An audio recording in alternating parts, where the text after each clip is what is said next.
नमस्कार विद्यार्थी मित्रांनो, MPSC प्रिलिम्स 2026चं ॲनालिसिस आपण करतो आहोत. याच्यातला प्रश्न क्रमांक 9 संच ए जो काही आहे त्याचं आपण आता डिस्कशन करूया आणि त्याचे सोर्सेस जे आहेत ते टॅप करण्याचा प्रयत्न करूयात. प्रश्न क्रमांक 9, भुसावळ बॉम्ब खटल्यात खालीलपैकी कोणास पकडण्यात आले होते?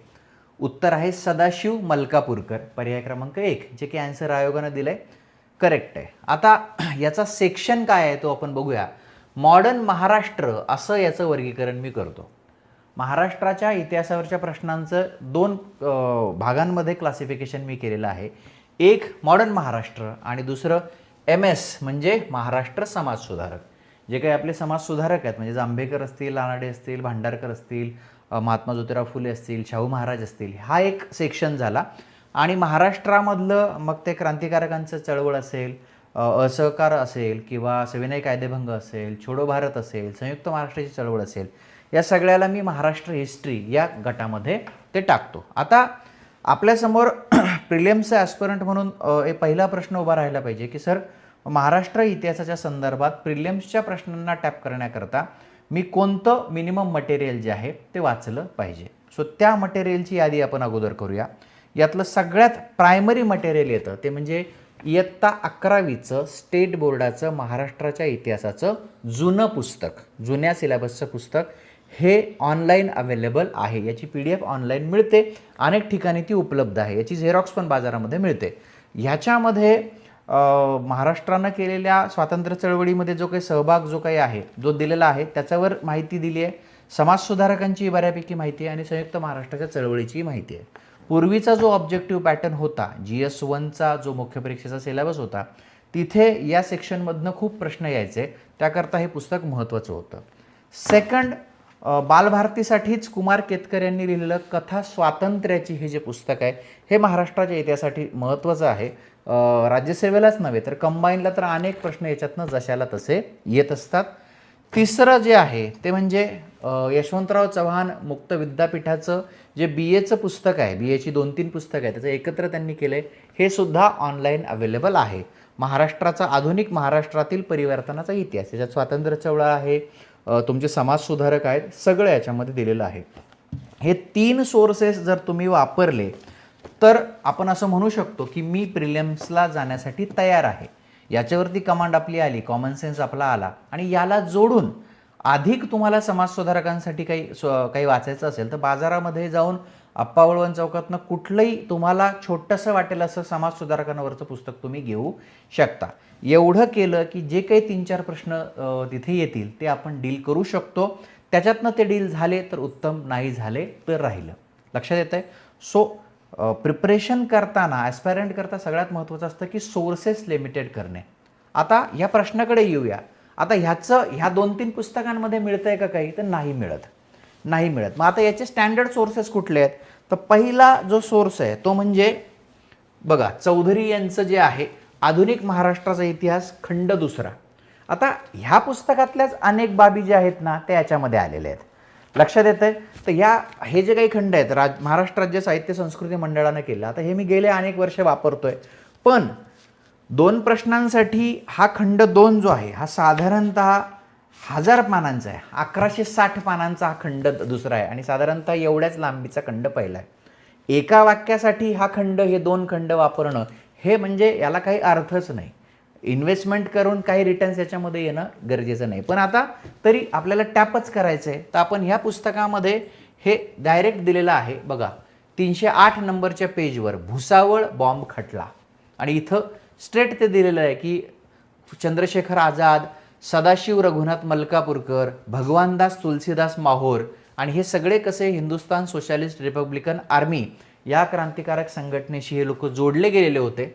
आणि पुढे भगवानदास माहोर व सदाशिव मलकापूरकर यांना 11 सप्टेंबर 1929 रोजी भुसावळ स्थानकात पकडले गेले होते. म्हणजे जे काही बॉम्ब तयार करण्याची सामग्री आहे ती चंद्रशेखर आझादांनी या दोघांवर सोपवली होती की तुम्ही हे अकोल्याला सगळं शिफ्ट करा आणि ते भुसावळ या ठिकाणी तिथे त्यांना पकडण्यात आलेलं होतं. सो दोघेही आहेत, भगवानदास माहोर आणि सदाशिवराव मलकापूरकर. 1929 रोजी त्यांना अटक झाली आणि त्यांच्यावर मग जळगावच्या न्यायालयात राजद्रोहाच्या आरोपाखाली खटला भरण्यात आला. लक्षात येत आहे. मग पुढे त्यांनी फितूर जे काही झालेले आहेत त्यांच्यावरही गोळीबार जो आहे तो केलेला दिसून येतो. सो हा एक सोर्स आहे. दुसरा स्टँडर्ड सोर्स मला आवडणारा, माझे आवडते अत्यंत महत्त्वाचे लेखक ज्यांनी महाराष्ट्राच्या इतिहासामध्ये किंवा खूप मोठं भरीव काम केलं आहे ते यदी फडके सर. यदी फडकेंनी जे 20व्या शतकातील महाराष्ट्र याचे खंड लिहिले आहेत, याच्यातला जो खंड तिसरा आहे याच्यामध्ये पण हे सगळं येतं. त्या खंड तिसऱ्यामध्ये पेज नंबर 137-38वरही ते येतं, 151वरही ते येतं की त्यांनी वैशंपायन, मलकापूरकर आणि पोद्दार यांच्याविषयी लिहिलेलं आहे की चंद्रशेखर आझाद यांचे सहकारी कोण आहेत तर विश्वनाथ गंगाधर वैशंपायन, सदाशिव मलकापूरकर आणि गजानन सदाशिव पोद्दार हे झाशीचे 3 मराठी भाषक तरुणही आझादांचे विश्वासू सहकारी झालेले होते. आणि इथे भुसावळ बॉम्ब खटला आहे बघा, इथे जो येतो भुसावळ बॉम्ब खटला कारागृहात जे काही आहे 1929 मध्ये भुसावळ स्टेशनवर भगवानदास माहुर आणि परममित्र सदाशिवराव मलकापूरकर हे दोघे पकडले गेले.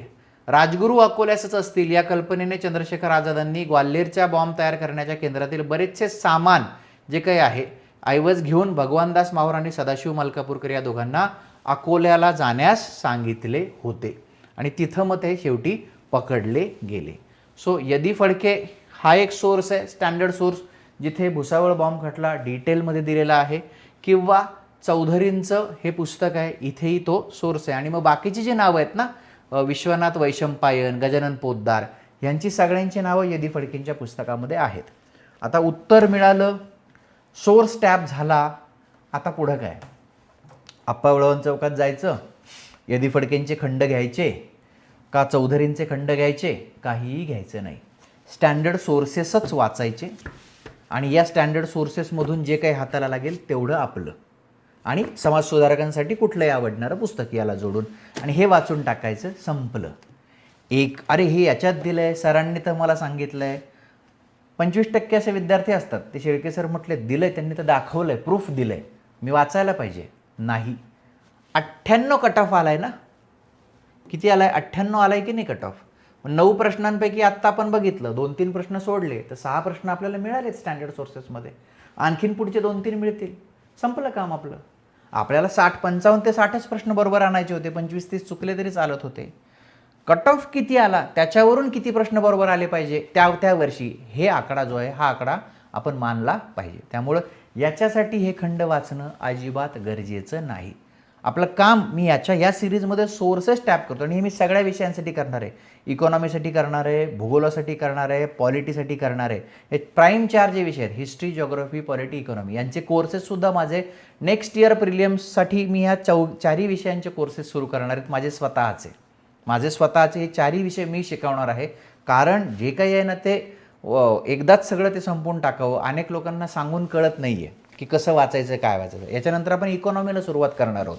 इकॉनॉमीमध्ये खूप कन्फ्युजन असतं लोकांचं, त्यामुळे तिथे मी अगदी एलिमेंटरी पातळीवर तुमच्या लेवलवर येऊन बोलणार आहे की सुरुवात कुठून करायला पाहिजे. आपण त्याच्या सिलेबसपासून बोलणार आहोत. मग पॉवर्टीचा सेक्शन आहे, त्याच्यावरचे प्रश्न काढू, जनसांख्यिकीवरचे प्रश्न वेगळे काढू, डेटा कुठे येतो, कॉन्सेप्ट कुठे येतो, हे सगळं आपण समजून घेऊ, त्याचंही ॲनालिसिस करणार आहोत. सो या एका प्रश्नासाठी ह्या सोर्सेसकडे जाऊ नका. जे सोर्सेस तुम्ही वाचताय तेच वाचत राहा. माझं काम अलोकेट करणं होतं, ते मी दाखवलं. माझ्या लायब्ररीमध्ये अनेक पुस्तकं आहेत, मी शिक्षक आहे म्हणून ती आहेत, मला ते वाचण्याची ती आवड आहे म्हणून ती आहेत. ॲस्पायरंट ज्यांना पोस्ट पाहिजे त्यांनी या फंदात पडू नये. पुढचा प्रश्न घेऊन पुढच्या व्हिडिओमध्ये भेटू. धन्यवाद.